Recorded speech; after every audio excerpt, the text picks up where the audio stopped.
Hi, everybody. Welcome to Proline Daily. Jim Feist and myself, Dave Cokin. It's the longest-running sports handicapping show in America, direct from Las Vegas. And, Jim, it's Championship Monday. We're going to take a look at the North Carolina Gonzaga showdown. Before we do that, 58-31, the current NBA run. 3-1 with your final four picks, including both dogs getting the money on Saturday. Yeah, it's been a great basketball season. I'm looking forward to the NBA playoffs. That's when you get down to the real deal. And, you know, this super talent in the NBA will be out there 100% trying to win. And that's what I like. I have a great get on board. My money saving and making package. 30 days of baseball. You can get all that. $499 per month. Plays every day, or you can pay for the whole season at $1,899, and believe me, it's well worth it. Last year, $100 better made over $4,200. Now, if you're a $500 better, that's in excess of $20,000, and of course, when you go up to a dime, then you're talking $42,000 or $43,000. So it was a very profitable year. We're going to start off a little bit slow until these teams get their feet under them. But as we crank up in the next couple of weeks, we'll have some plays every day. We got 2 up on line today, and we will be adding to that as we go forward throughout the month of April. And I've got my April baseball special running, $350.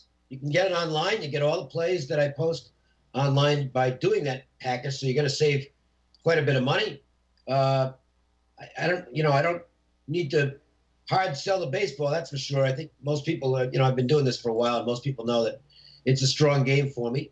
Had a good preseason, and looking forward to making some money out of the gate. There is one game I like quite a bit today, and if you want to find out about it, go to jimfeist.com. Also, get free plays every day on a text message by texting GAME to 25827. That's GAME to 25827, and you get free plays right over your phone. Poll question of the week. On our social media networks, we post a Proline poll question and announce your results here on the show. And we asked, which is the best way to wager on tonight's North Carolina Gonzaga finale, the side or the total? What was the results, Jim? 37% shows Gonzaga, and they were looking at a +1.5 line at that time. It's still +1 in most places. 39% said North Carolina minus the 1.5, so that is actually 1 now. So you might look at a little bit of a skew, but it's pretty damn even, yep. Dave. And I think that most of the sharps and the squares and the pros and all that, I think they're about split on the game. 12% said they were going to bet the total, but that was also split also. So this is dead even. I mean, you got the bigs inside, and I think the biggest question there is how much of a factor will Zach Collins bring to this game? He is a freshman. He didn't have that big of a role all year, but now he has a huge role. They played the 2 bigs, 2 7-footers a lot the other day. So that's going to be an issue because most of the knock on Gonzaga is that they didn't play a very strong schedule and they never really were tested down at the end. But in the tournament so far, here's who North Carolina has beaten, and I'm going to give you the ratings. Southern Texas 66, Arkansas 86, Kentucky 89. That's close to 90. Oregon, 89. Now, you look at the other side, Gonzaga, who did they play in this tournament? Because that's all we can go by now. I don't care who they played back in November. Gonzaga played South Dakota State, 73. Northwestern, 83. Now they get into some numbers. West Virginia, 94. Xavier, 90. South Carolina, 91. Actually, when you add those numbers up, in this tournament, Gonzaga has played the tougher opponents. Now, I know people are saying that isn't the case. Well, that's because they go by the seeding. Yeah, well, that's all bullshit. Which doesn't make any sense. The seeding was wrong. I mean, we had 12s that were favored over 5s this year. Yeah. The committee that put the seeding together had their head totally up their ass. Right. And so, they should never be allowed out of their house again. That's how dumb they were. But no, the ratings are the ratings. These are the actual ratings of these teams. Gonzaga played the tougher teams down the stretch here in the tournament, and that's the fact of life. So I don't think that, a little bit of a problem with Barry, the guard for North Carolina, with the 2 ankle problems. Both of these teams had big leads in their last game, and both of them gave it up. The Dogs covered. Both the favorites won, but they only won straight up. They did not cover the number. When I started out this tournament, I said there was no team in the country that was that good that you could really depend on them. And that's proven, because all these teams, even though they're there, they have not been able to cover numbers.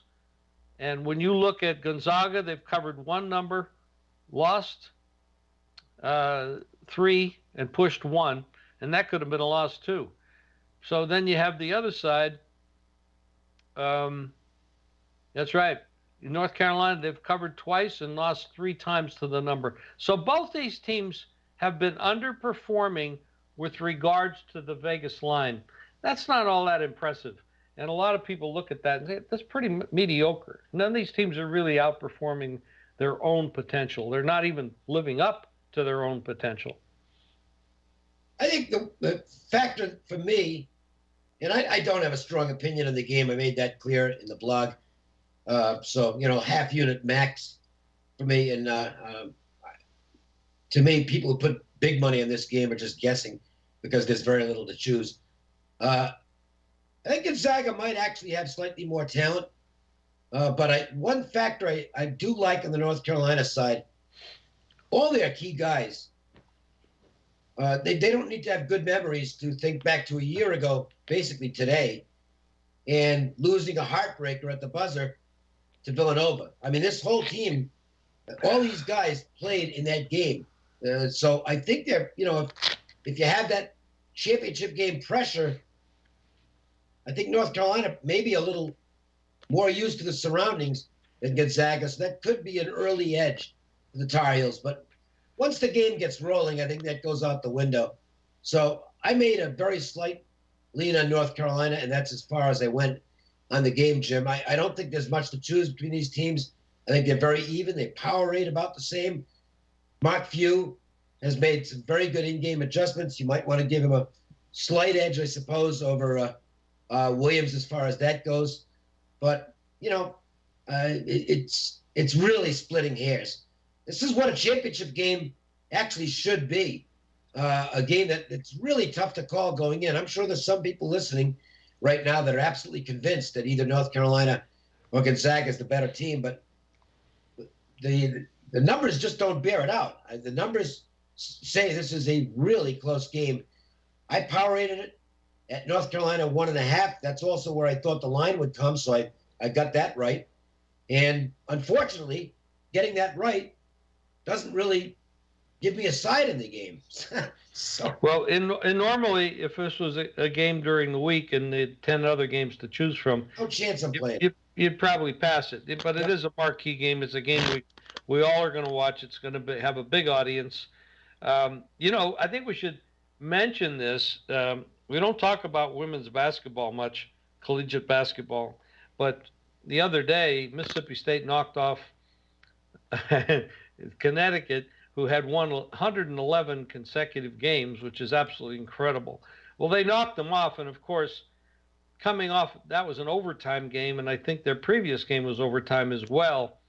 They came out a little bit behind the 8 ball emotionally against South Carolina, who, by the way, South Carolina women's and South Carolina men's basketball programs did pretty darn good this year. I guess they did. South Carolina came out and won that game, and it was great. There was a good program, great entertainment, and that's what filled the basketball entertainment for yesterday on the collegiate level because there was no men's program. Of course, baseball kicked off on Saturday. Blown saves galore on Sunday. That was Sunday, actually. What was that? I said you only had 3 games yesterday, and you had big blown saves in 2 of them. So, well, I think what happened is last year. San Francisco didn't pay enough to this closer that came in. What's his last? Melancon or something? They paid him $68 million. They should have come out of pocket the extra $2 million. Maybe then he'd have pitched, because he just absolutely gave the game away. I was looking at the odds. San Francisco's ahead, I think 5-4 going into the bottom of the 9th. I had San Francisco in that game, so I lost it. But there was 2 outs in the 9th, nobody on, which gives Arizona about a 5% chance of winning the game at that point. And sure enough, they come back and win the game. So it was a hell of a way. I had Tampa Bay earlier against the Yankees, so that was a winner. It was a slight underdog when I bet it, and but that was a tough way to lose for the Giants. And it's just funny how you pay these guys so much money, and that was just absolutely ugly. Well, it happened in the Cubs-Cardinals game too. I mean, the Cardinals, you got the game seemingly wrapped up, and you got what wasn't called an error, but it clearly was, on Matt Carpenter, and that didn't keep the inning going, but it would have been 2 outs and 1 on, and instead it's 1 out and 2 on, and the guy hits the ball over the wall, and that's it, 3-3. Cubs end up getting the win. The Cardinals end up getting the win anyway in the bottom of the 9th as Randall Grichuk came through with the big hit, and it goes back to an old argument I have, and I'm going to beat this. I will beat this to a pulp all year long. You're going to hear me talking about this. That's on Joe Madden, okay? And the reason I say this over and over again, I have never agreed with this philosophy, the cut and dried way of managing the 9th inning. If you're the home team, you put the closer out there to preserve the tie in the 9th inning, which makes sense. If you're the road team, we saw this, and it never stops. We see this over and over again, and people tell me, well, no, that's just not the way it's done. Well, it ought to be the way it's done. Why didn't the Cubs have their closer out there in the bottom of the 9th inning? It's a 3-3 tie. You got to save the game right there. To me, just because it's not technically a save doesn't mean it's not what amounts to a save situation in that game. I want my best guy out there. If he's not available for extra innings, who cares? You got to get to extra innings first.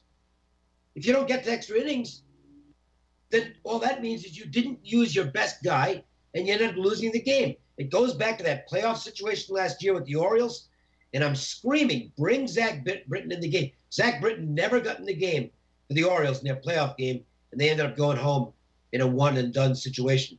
Well, last night they bring in Montgomery. He's not a bad pitcher. I'm not knocking the guy, but he's not their closer.